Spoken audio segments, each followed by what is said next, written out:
sí, porque es que ahí cambia totalmente el contexto de lo que hubiese podido pasar, no sé, en un Infinity War. Es decir, ya Thanos sabía de la existencia de la gema de la mente, va a ir a recolectarla pues con la ayuda de la gema del espacio, y no, Ultron lo corta por la mitad. La armadura que vimos en la película del MCU estaba pues como una armadura, o sea, no era el robot, sino una armadura que cubría el cuerpo de Visión.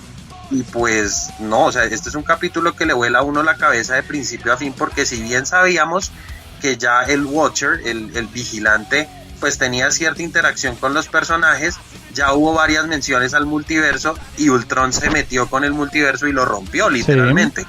Entonces me pareció muy curioso y a la vez un recurso muy válido, porque es una de esas historias, o sea, hubiese podido haber un spin-off mejor hecho que ese. O sea, yo creo que donde lo pasen a un live action rompe con todo.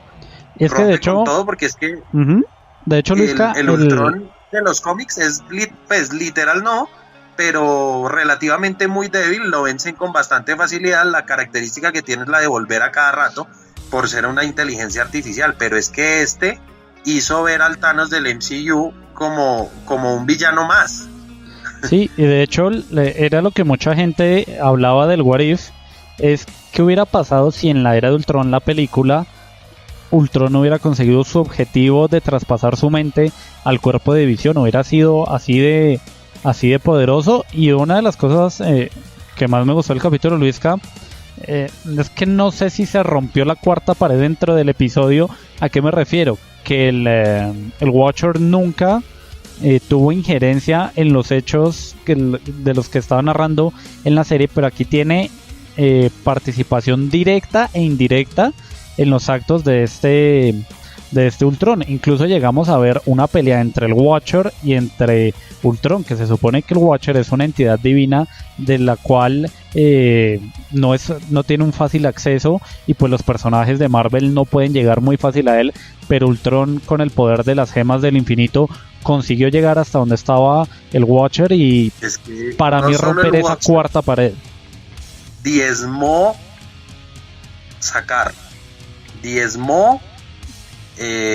Asgard.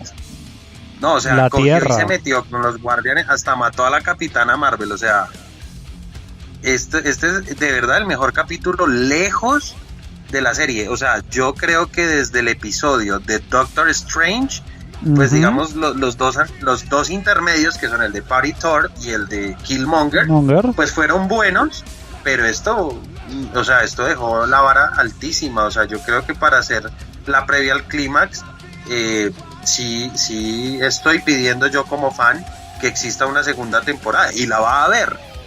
Sí, no, y de hecho con historias así, porque o sea, a uno le pone a pensar, o sea, de verdad que hubiese sido el MCU donde las historias que ya conocemos cambiaran tan drásticamente, y el panorama con Ultron es que es mucho más poderoso de lo que nosotros creíamos. Es decir, no sé si tendrá que haber visto también pues la dirección de la era de Ultron, pues que como todos sabemos pues no fue la mejor, ¿sí? Sí, pero mire que después, y ya con el paso del tiempo, Luisca, hasta la serie What If vuelve aún más canónica la era de Ultron. O sea, le da un cambio, claro, y mucha gente, claro, y exacto, le dio la importancia que nadie le había dado antes. Es decir, que uno como fan, como espectador y como consumidor del universo cinematográfico de Marvel, pues no le dio, y tampoco uno le hizo esa justicia a la era de Ultron. Siempre se consideró una película floja, pero con Infinity War y Endgame agarró una fuerza impresionante, sobre todo por las predicciones y cómo Tony veía que morían otros Vengadores y demás.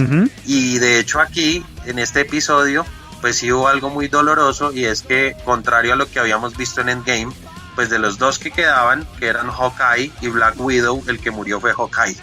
Sí, de esas variaciones de What If. Y recordemos que el final de temporada va a ser, o pues se dice que va a ser los Vengadores o los personajes principales, llámese la Capitana Britannia, llámese T'Challa, Star-Lord, van a pelear contra este Ultron, pero pues solamente el tiempo lo dirá. Y como usted bien lo decía, Luis, que los capítulos intermedios desde nuestra última reseña, pues fue el Party Thor, que lo importante de ese Party Thor es que liga con Ultron, pero el capítulo como tal yo creo que era como el capítulo de humor que le hacía falta a What If, un Thor que hace una fiesta multiversal donde se enloquece con los Skrulls, con Jane Foster, con el Gran Maestro, donde Howard el Pato termina casado con Darcy Lewis.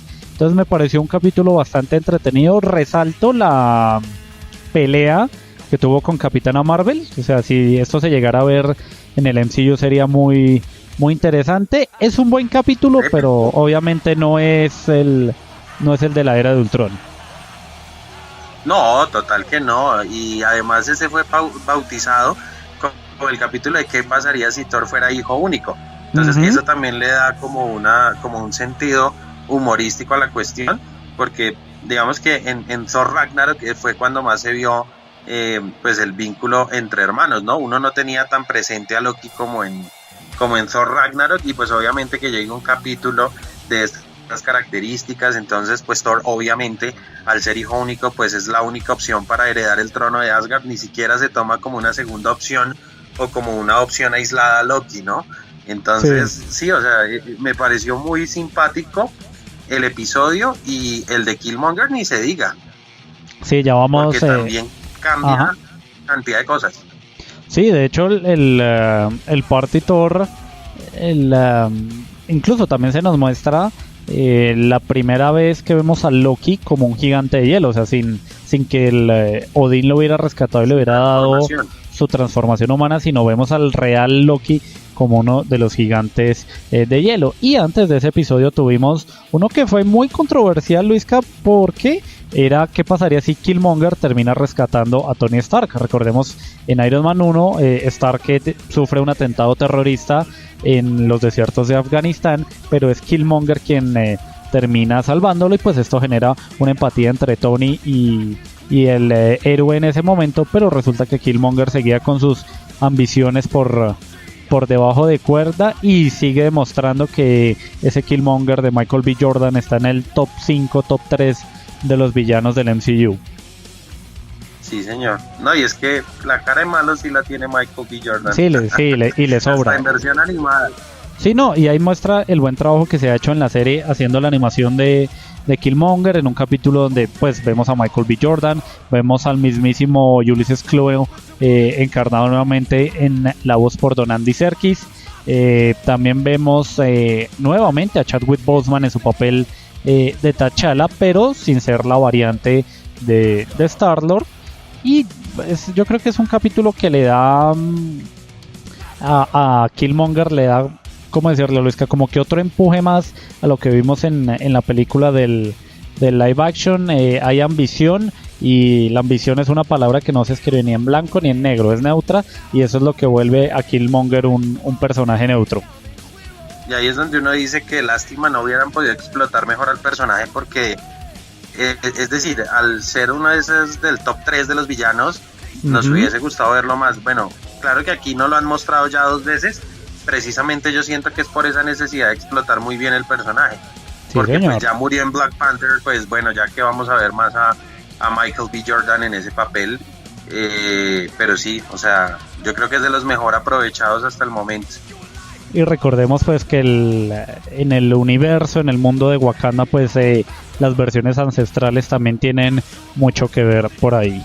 Vamos a hacer una nueva pausa, Luisca. Ya viene el box office de la semana, de varias semanas, con los datos de taquilla aquí en la Caverna del Geek, presentado por los amigos de Michigan Master. Ya venimos.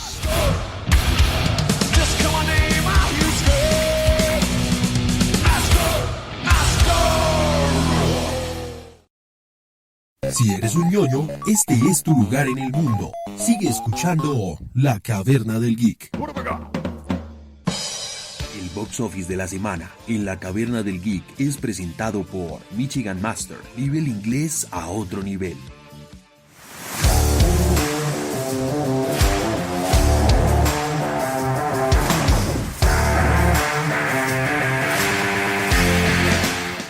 El box office de la semana es presentado por los amigos de Michigan Master. Bueno, Luisca, vamos con los numeritos en taquilla de las últimas semanas. Recordemos que tenemos taquillas mundiales, domésticas en los Estados Unidos y taquilla en el resto del mundo. Sobresale muchísimo la participación de Shang-Chi y la leyenda de los 10 anillos. Y pues obviamente tendremos que esperar, Luisca, al estreno de los Eternos y de Spider-Man, pero la cinta de Marvel Studios tiene unos muy buenos números. Así es, Andrés, y sorprende mucho que puede catalogarse como la película más taquillera después del regreso de la pandemia, porque ya tiene más de 200 millones de dólares de recaudación en los Estados Unidos, y en el Worldwide, que es el conteo general, ya ocupa la 6ª posición, y recordemos que es una película que tan solo lleva 3 o 4 semanas desde su estreno. Y la vida útil de una película en las salas de cine, pues dependiendo de algunos territorios, va hasta las 10 semanas. Por eso hay algunas variaciones en el Worldwide, es decir, en el box office general a nivel de mundial. Y es que, por ejemplo, Rápido y Furioso 9 ya se trepó a la 2ª posición. ¿Sí? Godzilla vs. Kong se consolidó en la 4ª posición. Sí. Black Widow entra en el top 5, precisamente en la 5ª posición. Free Guy va después de Shang-Chi, la leyenda de los 10 anillos, en el 7º puesto, y todas, absolutamente todas, hasta la número 10, que es Jungle Cruise de Disney, todas superan la cifra de los 200 millones de dólares en todo el mundo. Y Shang-Chi, como ya veníamos mencionando, pues las cifras ya lleva un total de 368.873.328 dólares en todo el mundo, 201 millones como, pues digamos, en taquilla doméstica en los Estados Unidos, sí, y otros 167 alrededor del mundo. Sí, señor, en otros datos de taquilla, y retomamos nuevamente la información de No Time to Die, la película del 007, pues acumula unos 51 millones de dólares en los primeros 3 días en taquilla en 54 mercados internacionales, incluido Colombia. Se espera que para el cierre del fin de semana esté rozando entre los 115 millones de dólares, lo cual lo marca como un grandísimo debut. Otra película que también estaba en estos días de estreno, Luisca, es la segunda entrega de Venom, Let It Be Carnage, que debutó con unos enormes 37.3 millones de dólares en su día de estreno, más las previas en los Estados Unidos. Es el segundo mejor día de estreno del 2021, solo por detrás de los 40 millones de Black Widow. Apunta a un cierre en este fin de semana entre los 85 y 90 millones de dólares. Entonces, recordemos que todavía quedan varios blockbusters gruesos por estrenarse. Nos falta Matrix 4, nos faltan Los Eternos, nos falta Spider-Man. Entonces van a ser numeritos en la taquilla bastante interesantes, y sin duda la gente está regresando nuevamente a las salas de cine. Otra de las películas por ahí que también está marcando en la taquilla es Los Locos Adams 2, debutó con 5.5 millones en su día de estreno, y en las previas en los Estados Unidos se espera un fin de semana entre 15 y los 16 millones de dólares. Y también don Ryan Reynolds con su Free Guy sumó el día de ayer 610 mil dólares solo en los Estados Unidos, acumula 116 millones hasta el momento, y apunta para un cierre de solo este fin de semana de 2.5 millones de dólares. Entonces son parte de los numeritos en taquilla, y como lo decíamos, Luisca, pues a la espera de lo que sean el cierre de este año. Así es, Andrés, y pues bueno, obviamente falta ver de aquí a diciembre con estos estrenos que veníamos dando la previa, como Matrix, como Spider-Man, como Los Eternos. Bueno, todavía nos falta Venom, que es una de las películas más esperadas, faltando lo que pase pues después de esta semana de estreno de No Time to Die. Pues sí, prevemos que va a haber algunas variaciones en ese box office, y como siempre, en cada emisión de la Caverna del Geek, pues les estaremos dando las respectivas actualizaciones. Así es, señor. Recuerden, el box office de la semana fue presentado gracias a los amigos de Michigan Master. Hacemos una pausa y ya venimos.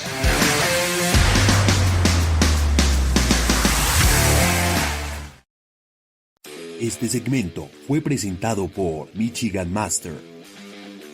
¿Eres de esas personas que no disfrutan las películas por prestar más atención a los subtítulos? En Michigan Master no solo te enseñamos a comprender el idioma inglés, sino también a dominarlo. Comunícate ya al 310-606-9090